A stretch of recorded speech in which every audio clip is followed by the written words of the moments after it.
ආවේ බුද්ධ දර්ශනය මූලික කරගෙන මේ දේව සංකල්පය බහුතරයක්ම අදහන රටක්.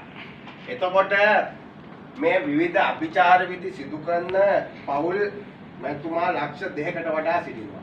එතකොට මේ ලක්ෂ 2කට වඩා ඉන්න පිරිස රාජ්‍යමය වශයෙන් හෝ පෞද්ගලික වශයෙන් කිසිදු නියාමනයක් නොතිබුණු අවස්ථාවක තමයි මම 2019 අවුරුද්දේ ගරු බැසිල් රාජපක්ෂ මැතිතුමත් එක්ක සාකච්ඡා කළා මේ සංවිධානය ආරම්භ කළේ. ආරම්භ කරලා අදට සිව් වසරක් ගත වෙලා තියෙනවා. මේ සිව් වසර තුල අපි දැවැන්ත වැඩ කොටසක් මේ පක්ෂය වෙනුවෙන් ඉටු කළා. එතකොට අපි යෝජනාවලි පාර දුන්නා.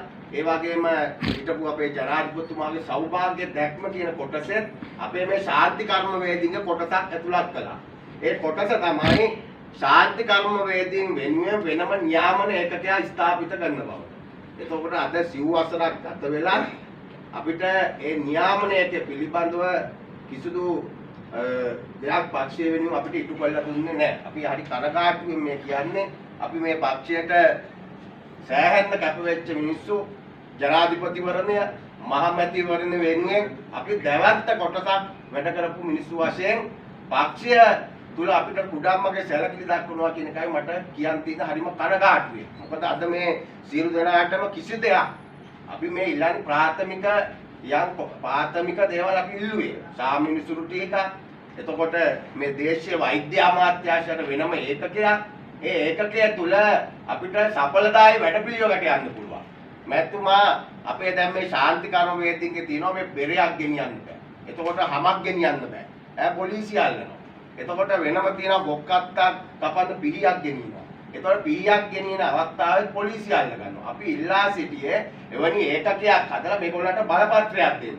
මෙන්න පිරිස් මුදල් ඉල්ල නැහැ නෙමෙයි. මේගොල්ල ඉල්ලා සිටින්නේ මේ පිළිගැනීම. මේ ශේෂ්ත්‍රයට පිළිගැනීමක් අපි ඉල්ලා සිටින්නේ. ඒ නිසා එවැනි ආයතනයක් පිටෙවුවොත් ඒ බලපත්‍රයක් පමණ එයාට ලබා දෙන්න හැකියාවක් තියෙනවා. ඒක අපිට ප්‍රශ්නයක් නැහැ මුදල් අය කරගෙන හෝ ඒ බලපත්‍රය ලබා ගන්නට. එතකොට එවැනි ගැටලු කොහෙපයක් තියෙනවා කීපවතාවම ප්‍රධානී හම්බුණා මේ පක්ෂය ඒ කිසි දෙයක් සාධාරණයක් අපිට ඉෂ්ට සිද්ධ වුණේ නැහැ. ඊට පස්සේ තමයි ඔබතුමා මේ හමුවීමට අපි තීරණය කළේ. මම හිතනවා ඔබතුමාලා රාජපක්ෂවරු කියන්නේ දේශීය භාවයට දේශීයත්වයට සංස්කෘතිය ආදරය කරන පිරිසක්. මේ සංස්කෘතිය ගැන හොඳ ආකාරම දන්න පිරිසක්. ඒ නිසා මම ඔබතුමාගේ ඉල්ලා සිටින්නේ සලකලා බලලා මේ පිරිස්ගේ ගැටලු निराකරණ ගැනීම සඳහා ඔබතුමාගේ උපරිම සහයෝගය ලබා දෙන්න මම ඉල්ලා සිටිනවා.